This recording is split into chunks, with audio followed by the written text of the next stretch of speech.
நீதிமான்கள் துன்மார்க்கர் இரண்டாக பிரிப்பார். ஊழியம் செய்தவர்களுக்கும் ஊழியம் செய்யாதவர்களுக்கும் ஆண்டவர் வித்தியாசத்தை காட்டுவேன் என்று சொல்கிறார். மல்கியா தீர்க்க தரிசன புத்தகத்தை எடுத்துக்கொள்ளுங்கள். அப்பொழுது நீங்கள் நீதிமானுக்கும் துன்மார்க்கனுக்கும், தேவனுக்கு ஊழியம் செய்கிறவனுக்கும் அவருக்கு ஊழியம் செய்யாதவனுக்கும் இருக்கிற வித்தியாசத்தை திரும்பவும் காண்பீர்கள். அதுல கையை வச்சு ஒன்று ஜெபம் பண்ணிக்கிட்டனான நம்ம நினைக்கிறோம் துன்மார்க்கனுக்கு நீதிமானுக்கு உள்ள வித்தியாசத்தை ஆண்டவர் காட்டுவேன்னு சொன்ன உடனே அது உலகத்தில் உள்ளவைகளுக்கும் நமக்கும் நம்ம பல நேரம் நினச்சிக்கிறோம். இல்லை, இன்னைக்கு பலர் எப்படி தெரியுமா நம்ம சர்ச்சில் உட்கார்ந்துருக்கிறோம். சர்ச்சில் பல நேரத்தில் உட்கார்ந்துருக்கிற காரணம், நான் கிறிஸ்தவ குடும்பத்தில் பிறந்தேன், ஆகையினால ரட்சிக்கப்பட்டுட்டேன். நான் கிறிஸ்தவ பெயர் கொண்டவன், ஆகையினால ரட்சிக்கப்பட்டவன். அது ஒன்றும் கிடையாது. கர்த்தராகிய இயேசுவை இருதயத்தில் விசுவாசிக்கணும், நாவினால் அறிக்கையிடணும், அப்பொழுது நீங்கள் ரட்சிக்கப்படுவீர்கள். பிள்ளைகளுக்கு சொல்கிறேன், நீங்கள் இயேசுவை சொந்த இரட்சகராக ஏற்றுக்கொள்ளணும். ஏற்றுக்கொண்டீர்கள் என்றால் அதற்கு அடையாளமாக நீங்கள் ஞானஸ்நானம் பெறுவீர்கள். விசுவாசிக்கிறதற்கு அடையாளமாக விசுவாசம் உள்ளவனாகி ஞானஸ்நானம் பெற்றவன் ரட்சிக்கப்படுவான். விசுவாசியாதவனோ ஆக்கினைக்கு தீர்க்கப்படும். அந்த வசனத்தை யாரோ சொன்னாங்களே இன்னைக்கு. விசுவாசம் உள்ளவனாகி ஞானஸ்நானம் பெற்றவன் ரட்சிக்கப்படுவான். இல்லாதவர்கள் வரப்போகிற அந்த கோபம் அந்தி கிறிஸ்துவின் ஆட்சியில் இருப்பார்கள். ஸ்தோத்திரம். ஆண்டவர் நம்மை ரட்சிக்கப்பட்டவர்களை பரலோகத்துக்கு எடுத்துக்கொள்ளுவார். பரலோகத்தில் அந்த அந்த அந்த ராப்சர், அதை தான் எடுத்துக்கொள்ளப்படுதல். அந்த எடுத்துக்கொள்ளப்படுதல்ல ரட்சிக்கப்பட்டவர்கள் எல்லாம் பரலோகத்தில் இருப்பார்கள். பரலோகத்தில் இயேசுவை முகமுகமாய் ஆராதிப்பார்கள். இன்றைக்கு விசுவாசத்தால் ஆராதனை உமக்கே என்று ஆராதனை செய்கிறோம். ஒரு நாள் ஒன்று வரப்போகிறது ஐயா, நம்ம இயேசு ராஜாவை முகமுகமாக ஆராதிக்க போகிறோம். அன்றைக்கு சொல்லுவோம், ரட்சிப்பின் மகிமை உமக்கே என்று சொல்லுவோம். எங்களை இரட்சகர் ஒருவரே என்று சொல்வோம், மீட்பர் ஒருவரே என்று சொல்வோம், சர்வ வல்லவர் ஒருவரே என்று சொல்வோம்.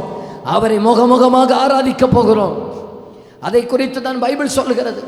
சகல ஜாதிகளிலும் சகல கோத்திரங்களிலும் சகல பாசைக்காரிலும் வந்து திரள் கூட்டமான ஜனம் நிற்க கண்டேன். திரள் கூட்டமான ஜனங்கள். ஸ்தோத்திரம். அந்த கூட்டத்தில் நாமும் நிற்க கர்த்தர் உதவி செய்வாராக. சகல ஜாதி, சகல கோத்திரம், சகல பாசை. ஒவ்வொரு ஊருக்கும் ஒவ்வொரு பாசை இருக்கு தெரியுமா? நமக்கு ஒரு 20 கிலோமீட்டர் தாண்டினா கேரளாக்காரங்க நிற்கிறாங்க, தமிழ்நாடுக்காரங்க நிற்கிறாங்க, கர்நாடகாக்காரங்க நிற்கிறாங்க, ஆந்திராக்காரங்க நிற்கிறாங்க, ஹிந்தி பேசுறவங்க நிற்கிறாங்க, போஜ்பூரி எல்லா சகல கோத்திரம், சகல மொழி, சகல பாசை பேசுகிறவர்கள். இப்போதே உங்களுக்கு புரியுதா? அப்ப சகல ஜாதிகளுக்கும் இந்த இயேசு பிரசங்கிக்கப்படணும்னு புரியுதா? இயேசு எங்கெல்லாம் பிரசங்கிக்கப்பட்டிருக்கிறாரோ அங்கே இருக்கிற ஜனங்கள் எல்லாம் பரலோக ராஜ்யத்திலே வருவார்கள். அவர்களெல்லாம் இயேசுவோடு கூட இருப்பார்கள். அவர்களெல்லாம் நித்திய மகிமைக்கான நியமிக்கப்பட்டிருப்பார்கள். அங்கே இருந்து இன்னொரு கூட்டத்தை ஆண்டவர் அடையாளப்படுத்துவார்.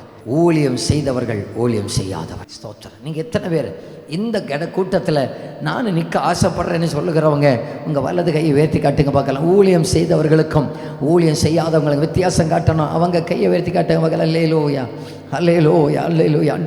ஆண்டவர் நம்மளை அட்ரஸ் பண்ணுவார். இவன் எனக்கு ஊழியம் செஞ்சவங்களாக்கும், இவங்க ஊழியம் செஞ்சவங்களாக்கும், இவங்க ஊழியம் செஞ்சவங்களாக்கும். ஸ்தோத்திரம். உங்களுக்கு தெரியும், நான் ரொம்ப இந்த மாதிரிப்பட்ட காரியங்களை ஹைலைட் பண்ணுவதில்லை. நம்முடைய ஊழியத்தை தாங்குகிறவர்கள், ஊழியத்துக்காக ஓடுகிறவர்கள், பிரயாசப்படுகிறவர்கள். பிரசங்கம் பண்ணுறது மட்டுங்கல்ல ஊழியம். இங்கே வந்து க்ளீன் பண்ணுறாங்களே அதுவும் ஒரு ஊழியம்தான். சண்டே கிளாஸ் நடத்துறீங்களே அதுவும் ஒரு ஊழியம்தான். EBS பிள்ளைகளுக்கு கற்றுக் கொடுக்குறீங்க இல்லையா, அதுவும் ஒரு ஊழியம்தான். அன்றைக்கு ஆண்டவர் பரலோகத்தில் உங்களுக்கு பிரதிபலனை தருவார். எனக்காக பேசின நாவு, எனக்காக ஓடினவர்கள், எனக்காக உழைத்தவர்கள், பலவீனத்தின் மத்தியில் எனக்காக நின்றவர்கள் என்று சொல்லி இன்னொரு கூட்டம் வருவார்கள். மிகுந்த உபத்திரவத்திலிருந்து வந்தவர்கள். எல்லாரும் சொல்லுங்க பார்க்கலாம். மிகுந்த உபத்திரவத்திலிருந்து வந்தவர்கள். ஸ்தோத்திரம். இதை வச்சுட்டாங்க நம்ம பலர் சொல்றது, உபத்திரவ காலம் முடிந்த பிறகுதான் இயேசு வருவார். மிகுந்த உபத்திரம். இன்னைக்கு நம்ம நிற்கிறது உபத்திரம்னா இல்லை, கேட்டீங்களா? ஆதி அப்போஸ்தலர் காலத்தில் மிகுந்த உபத்திரம். அப்போஸ்தலர் காலத்து உபத்திரம் எல்லாம் இன்னைக்கு நடக்கணும்னு சொன்னா பாதி பேரை சர்ச்சில் காணாது. பாதி இல்லை, எனக்கு கணக்குப்படி 90% சர்ச்சில் காணாது. நமக்கு இன்னைக்கு எது தெரியுமா பெரிய உபத்திரம்? சொல்லுங்க. பாஸ்டர் பக்கத்து வீட்டுக்காரங்க சண்டைக்கு வர்றாங்க. ஓஹோ, பயங்கர உபத்திரம் இல்லையா? நம்ம இன்னைக்கு உபத்திர காலம்னு எந்த காலத்தை தெரியுமா நினைக்கிறது? 5 மணிக்கு பாஸ்டர் கூட்டம் முடிக்க வேண்டியது 5:15 வரைக்கும் போயிட்டுன்னு சொன்னா அடுத்த 15 நிமிஷங்களாக நமக்கு உபத்திர காலம். இனி சிலருக்கு உபத்திர காலம்னு சொன்னா சிலர் சொன்னாங்க, பாஸ்டர் எனக்கு தொடங்கியாச்சு. என்னையில இருந்து கல்யாணம் ஆன அன்னையில இருந்து உபத்திர காலம் தொடங்கியாச்சு. ஒவ்வொருவருக்கும் ஒவ்வொரு காலம் உபத்திரம். அது ஒன்றும் அல்ல உபத்திர காலம். நமக்கு உண்மையான உபத்திர காலம் என்னன்னா, ஸ்தோத்திரம், இப்போ நமக்கல்ல உபத்திரம், இனிமேல் தான் வரப்போகிறது. அதற்கு முன்பாக ஒரு கிருபையின் காலத்திலேயே நம்ம எல்லாரும் நின்று கொண்டிருக்கிறோம். இந்த காலம் அனுக்கிரக காலம், இது ஆசீர்வாதமான காலம், இது பரிசுத்த ஆவியானவருடைய காலம். ஏன் தெரியுமா? 1ஆம் நூற்றாண்டில் கிறிஸ்தவர்கள் பசியோடு இப்படி இருந்து ஆராதிச்சா பசியோடு இருக்கிற மிருகங்களுக்கு ஆகாரமாக போடப்படுவார்கள். எத்தனை பேர் சர்ச்சைக்கு வருவீர்கள்? துப்பாக்கி முனையில் இயேசுவை தள்ளாதவர்கள் உண்டு. எத்தனை பேர் சர்ச்சைக்கு வருவீர்கள்? சைனாவில் ஒரு மனுஷன் இருந்தார், ஒரு மிஷனரி. அந்த மிஷனரியுடைய பேர் என்னவென்றால் வாட்ச்மேன் நீ. அவருடைய பேர், அவருடைய புத்தகங்கள் 2 புத்தகம் என் கையில் இருக்கிறது. வாட்ச்மேன் நீ என்கிற மனுஷன். அவருடைய புத்தகங்கள் எல்லாம் அனலா இருக்கும். அவரை பிடிச்சி ஜெயிலில் போட்டாங்க. ஜெயிலில் போட்டாலும் வெளியே கிடந்தா ஃபுல்லாக இயேசுவை பற்றி சொல்லுவார். பிடிச்சி தூக்கி ஜெயிலில் தூக்கி போட்டாங்க. ஜெயிலில் போட்ட உடனே என்ன பண்ணாங்க? அங்கே உட்காந்து எழுத ஆரம்பிச்சார், புத்தகம் எழுத ஆரம்பிச்சார். என்ன பண்ணாங்க தெரியுமா? கையை வெட்டிட்டு போயிட்டாங்க. உனக்கு கை இருந்தால் தானே எழுதுவேன். பக்கத்தில் இருக்கிற ஒரு கைதியை கூப்பிட்டாரு. ஃப்ரீயாக இருக்கிற நேரத்தில் எழுதுடா, நான் சொல்லித்தரேன், எழுதுடா, ஜாகிரதை வரைக்கும் எழுதுவேன். எழுதிக்க திரும்ப 2 புக் எழுதினாரு. நாக்க பிடிச்சி வெட்டினாங்க. நம்ம என்ன பெரிய உபத்திரம், நம்ம என்ன பெரிய உபத்திரம். அன்னைக்கு அவரும் பரலோகத்தில் இருப்பார், நம்மளும் பரலோகத்தில் இருப்போம். 4 காலையில் 7 மணிக்கு ஆராதனை என்றால் 8:15 வருகிறவர்களும் அந்த வாட்ச்மேன் நீக்கி பக்கத்திலே வந்து பரிசு வாங்குவதற்கு நிற்பார்கள். ஃபர்ஸ்ட் 4 பிள்ளைகளை வச்சு நான் சண்டே கிளாஸில் படுற பாடு இருக்கு இல்லையா, பாடு. புக் எழுதுறதுனால கையை வெட்டின, நாக்கை வெட்டின வாட்ச்மேன் நீக்க பக்கத்தில் நீங்கள் போய் நிற்பீங்களா? நம்மளும் அவர்கிட்ட போய் நிற்கணும். தம்பி, அந்த இதில் பிபிசியுடைய கடைசி நாள் ஒரு சாட்சி சொன்னார். பெற்ற பிள்ளைகளுக்கு கண்ணுக்கு முன்னால ஈட்டினால குத்துனாங்க மனைவி. அவர் பேர் என்ன? நாக்சன், ஜான் நாக்ஸ் தான் அவர் பேர், நாக்சன். அந்த மனுஷன் பிள்ளைகள் கண்ணுக்கு முன்னால ஈட்டினால குத்தப்படுறாங்க. கயிறெண்ணம் கட்டி வச்சு பார்த்துக்கிட்டே இருக்கிறாங்க. அப்போ அந்த மனுஷன் எழுதின பாட்டாக்கும், பின்னோக்கே நான், பின்னோக்கே நான். மனைவியை கொல்றாங்க, 2 பிள்ளைகளை கொல்றாங்க. சொல்றாரு, பின்னோக்கே நான், பின்னோக்கே நான். உலகமன் பின்னே சிலுவையன் முன்னே, உலகமன் பின்னே சிலுவையன் முன்னே, உலகமன் பின்னே பின்னோக்கே நான். இன்னைக்கு நம்ம கையில் வந்திருக்கு பார்த்தீங்களா இந்த பைபிள்? சும்மா வந்துச்சுன்னு நினைக்கிறேன். எத்தனை பேர் வெளிநாட்டை சேர்ந்தவர்கள் தங்களுடைய நாட்டில் இருக்கிற சொத்தை விட்டு, வீட்டை விட்டு, நிலத்தை விட்டு, எல்லாத்தையும் விட்டு விட்டு இந்தியாவுக்கு வந்து இங்கே உள்ள மொழியை படிச்சு நமக்காக தியாகம் சகிச்சு இன்னைக்கு நல்ல பிரிண்டட் பைபிளா நம்ம கையில கொண்டு வந்து அவர்களையும் ஆண்டவர் இவர் எனக்கு ஊழியம் செய்தவன் என்று அட்ரஸ் பண்ணும். நம்ம எந்த ரீசன்னால அட்ரஸ் பண்ணும்? ஊழியம் செய்தவங்களுக்கு ஊழியம் செய்யாதவங்களுக்கு வித்தியாசத்தை காட்டுற அந்த நிகழ்ச்சியில் என்ன ஊழியம் செய்கிற லிஸ்ட்ல இருக்கணும், என்ன ஊழியம் செய்கிற லிஸ்ட்ல இருக்கணும். எல்லாரும் உங்க வலது கரத்தை உயர்த்தி கட்டுங்க பார்க்கலாம். கொஞ்ச காலம்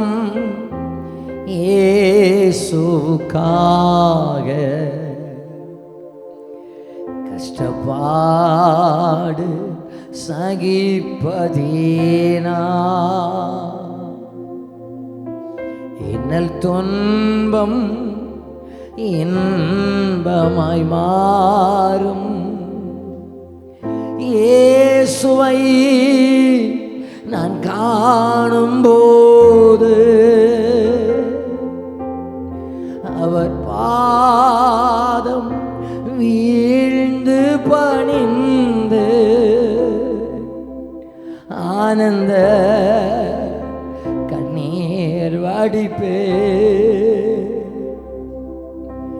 எந்தன் ஓட்டம் ஜெயத்தோடன் முடியும், அந்த நாள் சுதந்தரிப்பே. எந்தன் ஓட்டம் ஜெயத்தோடன் முடியும்,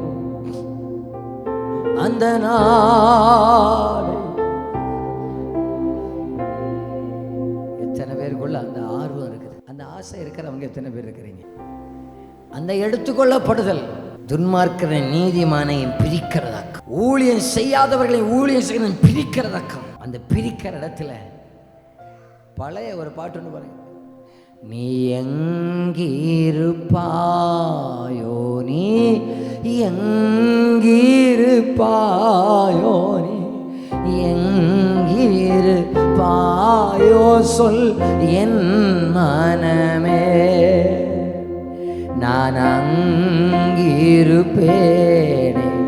நான் அங்கிருப்பேனே, நான் அங்கிருப்பேனே என் இயேசுவோடு. நம்ம யாரை தெரியுமா பார்க்கணும்? நமக்கு முன்னால நிக்கிறவங்கள பார்க்காதீங்க, நமக்கு பின்னால போன அப்போஸ்தலர்களை பாருங்க. அவர்கள் எல்லாரும் நம்மளை வரவேற்கணும். இந்த மகிமை நாளில் நாம் ஏதாவது இந்த காலத்தில் வாழும் போதே ஊழியம் செய்யணும். நீங்க நல்ல வேலை பாருங்க, ஆனா நீங்க ஊழியம் செய்யணும். நீங்க ஊழியம் செய்யணும். ஆற்றுமாக்கள் ஆதாயம் பண்ணித்தான் ஆகணும். யாராவது வந்து சொல்லுவாங்க. என்னட்டே ஒருத்தர் வந்து சொன்னார், என்ன பாஸ்டர் 50 பேர் நமக்கு போதாத, தொலைச்சிருவேன், தொலைச்சி 50 ஆத்துமா போதாதான்னு. 50 பேருக்கு ஆண்டவர் என்ன இந்த அடி அடிச்சு கொண்டு வந்தார் ஊழியத்துக்கு? 50 பேருக்கு. நான் இந்த ஆண்டு முடிவடைவதற்குள்ளால என் சர்ச்சில் 1000 கேட்டாங்க அப்பான்னு கேட்டுட்டாங்க இருக்கிறேன். சீக்கிரத்திலே 1000 பார்க்கணும் அப்பா நான் கேட்டுட்டு இருக்கிறேன். 1000 பார்க்கணும் அப்பா. ஏன் தெரியுமா? அந்த எடுத்துக்கொள்ளப்படுறதில் நான் மட்டும் இருந்தால் போதாது, நம்ம எல்லாரும் இருக்கணும். நம்ம எல்லாரையும் கர்த்தர் அதற்கான பயன்படுத்தணும். நாங்கள் மட்டும் இருந்தால் போதாது, நாங்கள் இல்லைங்க ஜனங்கள் எல்லாரும் பயன்படணும். ஆண்டவரே, பரலோகத்தில் வந்து வர்றவங்க மட்டும் இருக்கக்கூடாது, பரலோகத்தில் வர்றவங்களா மட்டும் இருக்கக்கூடாது. பரலோகத்தில் பிரதிபலன் வாங்குகிற கூட்டத்தில் இருக்கணும். பரலோகத்தில் கிரீடங்களை வாங்குகிற கூட்டத்தில் இருக்கணும்.